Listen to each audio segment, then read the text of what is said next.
Hello, my friends, and welcome back to the show that never ends. I hope I'm not too late with this video. This is a video for Robert's on My Turntable. Robert's on My Turntable has got a great channel. This is a contest just for the heck of it. This is just for fun. He's not pushing to any certain numbers or he's not celebrating a milestone. He's just is having a fun contest. And he wants us to show a band that doesn't get spoken of much in the VC, a unique band that we like, that we think others will like, if they just knew about it, maybe. Maybe. I didn't know who to do. I wrestled with this. I was going to do the Grateful Dead, but anyway, no, I'm teasing. Listen, I really didn't know who to do. I was torn between James McMurtry and this guy. I'm going with. This guy I'm going with, I've had the pleasure to meet a few times. Actually became an acquaintance, kind of a friend of his. When I was in 9th or 10th grade, he performed on Saturday Night Live. And man, we were so excited to see him. I still remember it was like 4 of us went to a friend's house to watch this. And that's what we did that Saturday night. We probably split a 6-pack between 4 of us.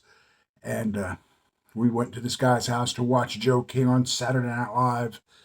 And it was for this album right here, Party Weekend. It's a party. It's a party. It's a party weekend. Joe King Carrasco.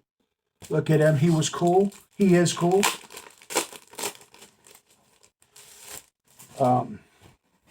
He got really lumped into that new wave scene, which I'm sure he was cool with. He considers himself a Tex-Mex rocker. And this song was great. I don't know if you remember it. A lot of people think it's, a one-hit wonder song. Let them think what they want. Everyone's entitled to their own opinion. Party Weekend was a great song. They were playing the heck out of it on WHFS, the underground station. And then I remember Q107 picked it up. And once they picked it up, I realized this has gone mainstream. Next thing I know, he's on Saturday Night Live. He has the distinction of being the very first performer to be banned from Saturday Night Live. Because during his second song of the night, he had a cordless microphone. Or maybe he didn't. I know he had a cordless guitar. I know that much. He ran up in the audience through the aisles, and the camera couldn't follow him. And it just was his band playing. And he was that's true. Look it up, Google it. I'm not making this up. He was the first official guy to be banned from SNL, and he loved that. God, he talked about it in interviews. He smiled about it. And since then, you've had Cypress Hill banned for smoking a joint on stage. And, Elvis Costello was banned for a while. Then they lifted the ban. He was the first, bro. Joe King Carrasco was a wild man. And I'm going to fast forward to the 90s. I got to meet Joe King several times, got to interview him. He lived in the town where the radio station was. He became a friend of the station's. And I told him that story about and he thought that was the coolest thing in the world. And this is how Joe looked when I knew him. He had long dreadlocks. And that was one of at least 3 skeletons, not real skeletons, people, that he had. First 2 were stolen from him. And this was an album he came out with in the 90s on his own label. This is true Tex-Mex. A lot of it's sung in Spanish. He does a really killer version of Knocking on Heaven's Door. Some Joe King Carrasco.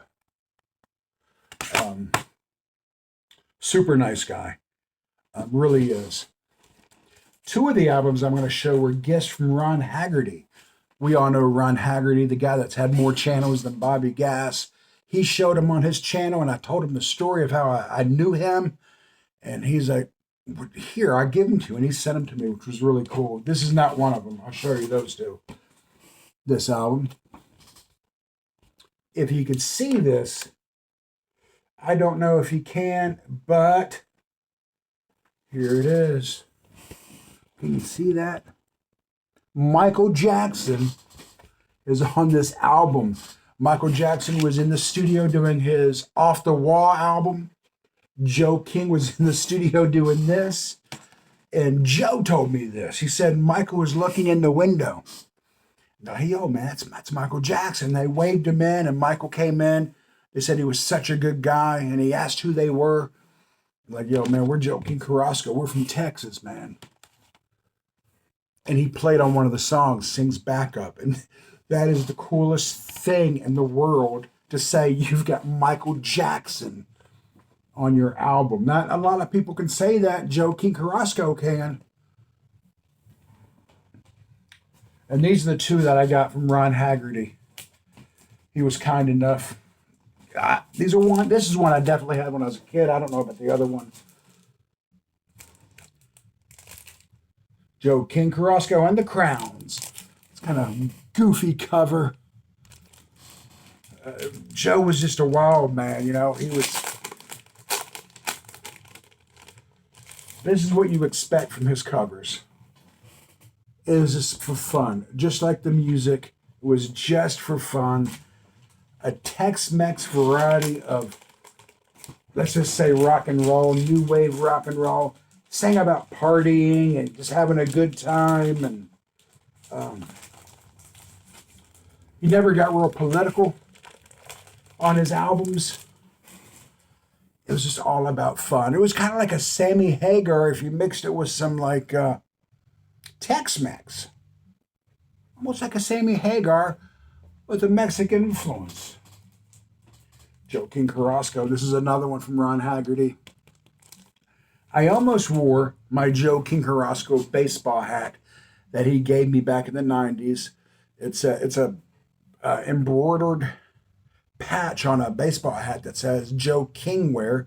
He went into a line of clothing where he made hats and t-shirts. Really, really cool stuff. I believe he's living in Mexico now. I know he spends a lot of his time there. He came out with a Christmas song in 2019.